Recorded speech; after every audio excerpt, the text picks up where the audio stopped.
Believe it or not, it was just over a year ago that Parliament's grounds were filled with protesters with extreme messages.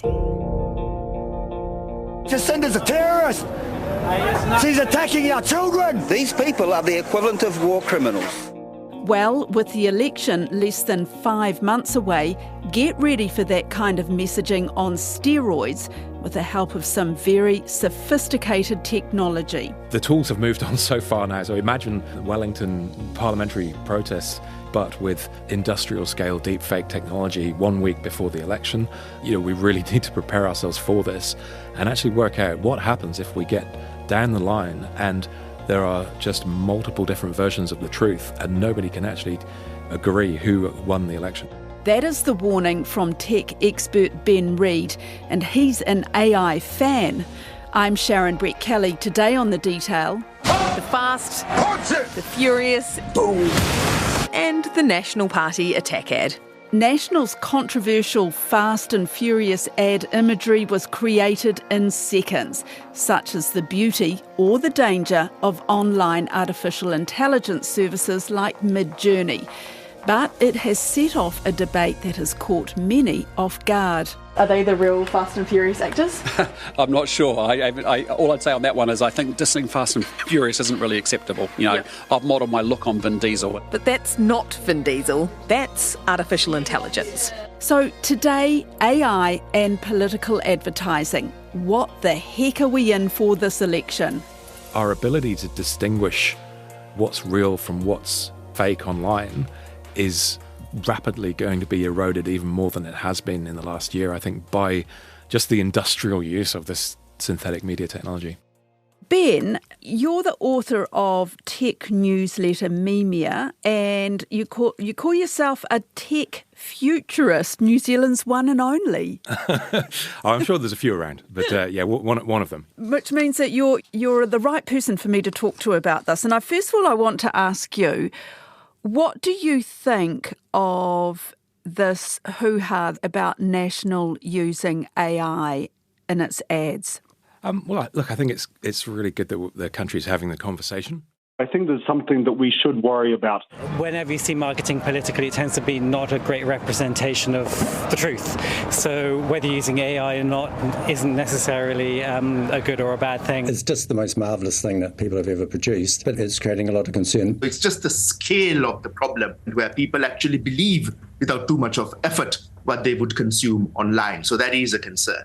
The heat is on this year with the general election coming up in October, and this is just the very first instance of when we're going to be discovering that generative AI is really changing the playing field in some ways from what we've seen before. Can you explain to me, with these ads, there's the one that uses the Fast and Furious imagery, and then there's another using AI-generated images of nurses, robbers and a crime victim. Can you explain to me what they've done here? How they've sort of manipulated, is it fake images?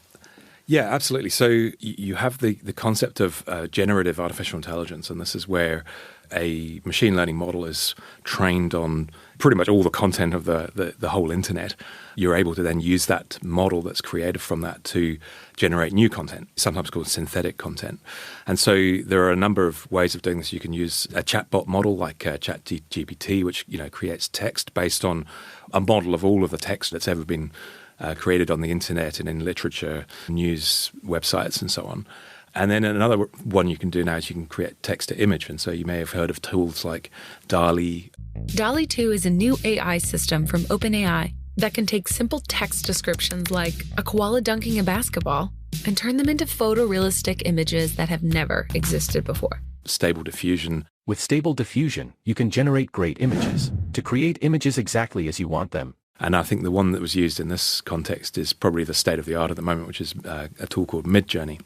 It uses cutting-edge machine learning techniques to create unique and innovative pieces, unlike anything you've ever seen before. These are tools which are effectively, trained on millions of images that have been uploaded to the internet over time, and then the AI just has trillions of parameters and is able to, given a text prompt, uses parts of those images that it's been trained on to create something completely new.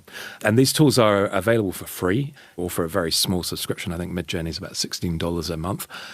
And anyone with, very low training or skill levels can basically go in and create, photorealistic images of a particular topic. So, for example, with the Fast and Furious one, they would have come up with the idea, two things people are sick of, and they thought, what are people sick of out there in the real world? Oh, Fast and Furious movies, and then link that with sick of the Labour government. Totally, and that's the beauty of the tools, really. So there's a creative mixing tool and remixing tool. They're fantastic for coming up with a creative idea of how one might have a well-known theme and then to juxtapose that with something that's never been combined with before. And, the AI within seconds will come up with an image. So with the Fast and Furious one, the people making this ad, what might they have done there? Well, I can actually tell you exactly what they did because there's actually a trail of it out on the internet. And so if you go and look in the Midjourney Discord channel, and the prompt that was used is Fast and Furious 10 movie poster,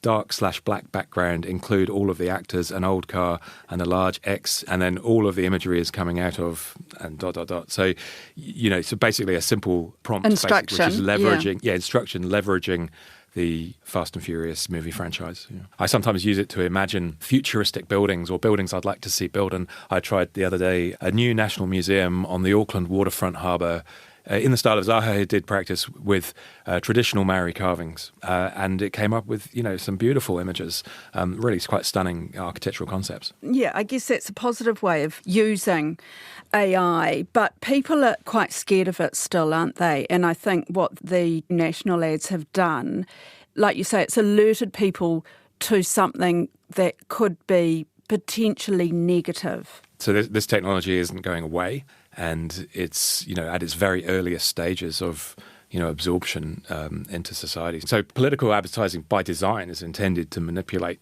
what you're thinking. And so this is really just another tool in the same way as manipulating Photoshop images. You either go out and you buy a stock image of an actor playing a fake role, which is one option, or you can create an AI stock image. There's no difference in those two channels. Well, there is a difference. How are they different? You're trying to convince people that you are trustworthy and that these people exist. You've got pictures of healthcare workers. You can't even find a healthcare worker who would agree with the National Party line on healthcare spending to front for your ad. I would say to you that the alternative is that you go out to an agency and use a stock image of an actor pretending to be a healthcare worker. The challenges here are twofold. Firstly, it's enabling the creation of what is sometimes called deepfake media. So media where it's the portrayal of a real person or a real scenario or a hypothetical scenario. So the Republican Party ad. This just in, we can now call the 2024 presidential race for Joe Biden. Use generative AI to imagine future scenarios of an apocalyptic post-Biden 24 victory. This morning, an emboldened China invades Taiwan. Financial markets are in free fall as 500 regional banks have shuttered their doors. Border agents were overrun by a surge of 80,000 illegals yesterday evening. Officials closed the city of San Francisco this morning, citing the escalating crime and fentanyl crisis. Who's in charge here? It feels like the train is coming off the tracks. So this is just more powerful political advertising. It's nothing really new that hasn't already been used historically with image manipulation tools such as Photoshop and so on. But where it's depicting a real person or an event that actually didn't happen and effectively claiming that this is reality, and that's the deepfake concept. It's an image or a video or an audio track of someone saying something, doing something that looks real but actually didn't happen. And so, our ability to distinguish what's real from what's fake online is rapidly going to be eroded even more than it has been in the last year, I think, by just the industrial use of this synthetic media technology. And the argument is that, National already has trust issues, and this, as one political editor said, doesn't exactly conjure thoughts of honesty and trust. Yeah, well, maybe that's an opportunity for other political parties to take an opposite line. As I say, the technology's there to be used. You know, the dividends from this in terms of productivity throughout our economy are going to be massive. So I would be the last person to advocate not using the tools, but calling out the use of them and actually, to be quite honest, not saying this is AI-generated content, but actually calling out this is not AI-generated content, because, you know, there is a scenario in the very near future where, you know, we're just going to be drowning in this deluge of industrially created synthetic media, and it's going to be very hard to actually find something that was generated by a human and that depicts reality among that.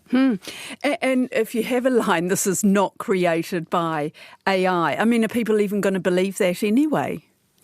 And there you go to the heart of the matter. The systems of societal trust that have evolved over centuries and the legal regulatory frameworks that we have, you know, to regulate them, to enforce them, are really challenged, I think, by the emergence of this new AI technology where it is able to create alternative fragmented realities. The Privacy Commissioner has just released a list of guidelines on generative artificial intelligence to protect people's privacy. It warns that AI tools often produce what it calls very confident errors of fact and logic, and it urges people not to use the material without fact-checking first. But Ben Reid still worries that we just don't have the right laws or rules in place to police what AI is producing. And that's pretty alarming with our election just a few months away. The dangerous scenario for me is going into New Zealand's election in 24 in October this year, which is just a year behind the big American elections. And so there are bad actors out there, whether they're state-sponsored, whether they're just chaos actors, whether they're driven by financial or criminal motivations, who are, you know, leveraging and developing these technologies. And I think we should really expect that New Zealand's a test bed for the latest advances in these technologies this year, and, you know, in advance of the American election. And I think, you know, when we saw the parliamentary riots, which is only just a year ago. They choked me, they tried to break my finger, they tried to bend my arm back. Just seeing the fragmenting realities among all the participants there, and the rapid spreads of misinformation and disinformation. A recent study, 3 days old, has shown the messenger RNA is reverse transcribed. The tools have moved on so far now. So imagine, you know, Wellington parliamentary protests in 2022, but with industrial scale deepfake technology 1 week before the election. I think, you know, we really need to prepare ourselves for this and actually work out what happens if we get down the line and there are just multiple different versions of the truth and nobody can actually, you know, agree who won the election. Then the result is disputed, and then what is the process to then work through and actually ensure that the trust levels in the country don't dissolve into permanent conflict. That sounds very ominous, Ben. And I'm just wondering, you're very aware of AI and how it's being used. Do you have an idea in your mind of what AI-generated advertising and messaging could look like a week out from the election? Well, it could go down the sort of rabid US style of political media where it's just 100% attack ads. Very difficult to, you know, find any particular truth in those. And look, we do have regulations on political advertising, but if you have bad actors out there who are not playing by the rules, they're using, you know, social media channels, and it won't just be mainstream social media channels, you know, owned by large technology companies like Google, like Facebook. Here's an example. On March 2nd, influencer Chantal Baker shared this video with her 96,000 Facebook followers. Police pushed over a generator that sent a tent on fire, so the police caused this. She had no evidence and even filmed a protester lighting a fire herself, but stuck to her claim. The police set the fire and now they can try and get it out. The next day, a retraction. And I'm happy to be wrong. Doesn't worry me in the slightest because we're live. But by then, the misinformation had spread nearly as fast as the fire itself. But also using, you know, tools like Telegram, using encrypted messaging like WhatsApp. And, you know, what we saw during the parliamentary process was the adoption of other encrypted messaging platforms across the protest groups. I think Zello was one. that, are just not able to be regulated by traditional political media rules. And so, if you get very, very targeted, almost personalized attack ads, if you like, targeted at particular individuals because their information's in the public domain on the electoral roll, all of their social media profile, you can intuit their political leanings and work out whether or not they sit in a swing voter electorate and whether they're likely to be able to be swayed one way or the other, and then just algorithmically go after them at scale. I think it's a very feasible scenario for this year in New Zealand, and I would hope that the police and the intelligence services are preparing for this scenario and are using AI to basically counter it and then to work out ways to respond. Ways to respond, would that be actually in blocking it? Yeah, blocking certain channels and then, countering it. I think state-owned media, some people have a lot of trust in RNZ, some people have minimal trust. And so it's going to be a real challenge to control. It's like whack-a-mole, basically. For every disinformation outlet that you close down and misinformation network that you detect, another one will pop up in its place. The anti-vaccine group Voices for Freedom was banned from Facebook last year. It tried to restart its page last month, but it was swiftly shut down again. They may well go elsewhere, but the good thing about that is at least they're harder to find and they have to work harder to get a platform for their ideas. You said to our producer Bonnie that blockchain technology, the thing that is used in cryptocurrency, could actually be used to verify information? Yeah, look, further down the line, society is going to need a way of establishing trust mechanisms around digital content. We rely on a very small number of large US technology companies, so Google, Meta, Microsoft, Amazon, and so on, and Apple. And, we access almost all of our digital content online through, software and devices that they manufacture. Apple and Google have control over their app stores. Google manages YouTube's algorithms and Meta manages Facebook's as well. And certainly after the Christchurch shootings, and the Christchurch Call initiative, there are certainly, systems in place now to detect malicious content and then to wind back on its propagation. I think the challenge will be on less regulated platforms, and this includes Telegram, TikTok to a degree, and then certainly some of these other more niche messaging platforms. How do you actually control the spread of that misinformation? And that maybe does involve in certain cases blocking IP addresses and blocking that. I mean, the intelligence services have got tools at hand that they can use to do that. Yeah. It makes me feel a bit gloomy, actually, all of this. Is there a way that AI can be used to benefit the election? Certainly, as a tool to help detect and counter misinformation, I think AI is just a necessary part of the tool set. The challenge will be is that government has to jump through a lot of those hoops of public concern before it can adopt these tools. But the tools are being adopted by the bad actors and the malicious actors much more quickly. So are you saying that we use ChatGPT to check on the veracity of these ads, for example?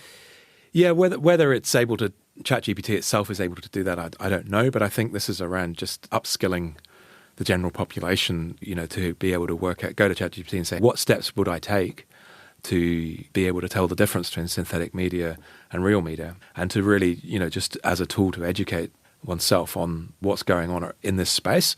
From my point of view, it's this amazing tool to help people to learn. Are we just way too behind here in New Zealand in terms of how it is regulated? I think internationally, regulation of AI technology is a challenge. I mean, in the US, we had a hearing at the Senate recently. My worst fears are that we, the field, the technology, the industry, cause significant harm to the world. His company created ChatGPT. It can write a term paper or a song, captured imaginations and headlines. So I think there needs to be incredible scrutiny on us and our competitors. The EU is certainly furthest advanced, and they've actually got a EU-wide law on AI regulation just going through Parliament there, which really does address the safe use and introduces a regulatory framework around the use of generative AI. I think traditionally regulatory systems have always struggled to keep up with advances in technology. And this technology is moving very, very fast. Government can be glacial. I've come to the conclusion that it's impossible for Congress to keep up with the speed of technology. As someone who works in technology all day, every day, my observation is that there's a pace of change in technology advancement is accelerating to the point where we're getting a new AI model dropped almost every day on us, and so the regulators really need to just start absorbing these tools, using these tools in order to be able to keep up with the change. Suggestions today to licensed developers and or the most powerful AI systems. I think a model that can persuade, manipulate, influence a person's behavior or a person's beliefs, that would be a good threshold. I think a model that could help create novel biological agents would be a great threshold. There was support in this room for a brand new government agency to oversee AI, but for every success story in government regulation, you can think of 5 failures.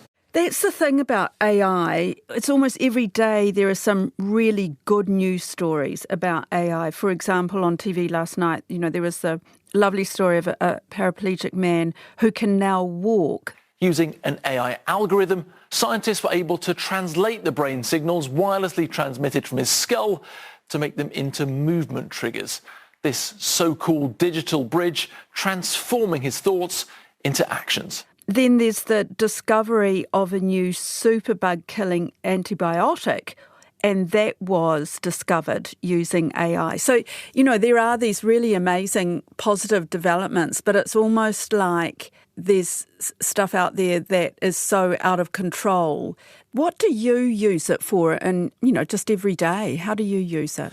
So I've been, building these tools into my daily workflow all the time. If I need to read a long article or a long academic paper, or listen to a long 3-hour podcast by Lex Friedman, you can use ChatGPT to basically summarize it up in bullet points. And you can trust it to do that, to do it correctly. Yeah, that's the big question, right? Is at the moment, I have a degree of checking on the results of that and going back. But yeah, it goes to the heart of how, we structure trust in society. And so, right now we use companies like Google, we use companies like Microsoft, we entrust our data, we entrust their algorithms to basically look after us. And yet, they're motivated by shareholder value and, selling advertising. And so, arguably, this is really just another extension of misaligned incentives. Now, just getting back to political advertising, Labour, I think in response to the stories about National using AI for its campaigns, Chris Hipkins said Labour's view is that it won't use AI because it wants to run an honest and upfront campaign. Yep. I just wonder, is that even possible now, not to use AI for election campaigning? I mean, it's certainly possible, and it, I think with a certain corner of the electorate, that'll probably appeal quite a lot. But I think the ability to basically leverage the productivity and creativity dividends of using these tools, you're sort of cutting yourself off from those. That's it for today. I'm Sharon Brett-Kelly. The Detail is supported by the Public Interest Journalism Fund. This episode was engineered by Phil Benge. Our producers are Sarah Robson and Bonnie Harrison. And thanks to Ben Reid. Mā te wā.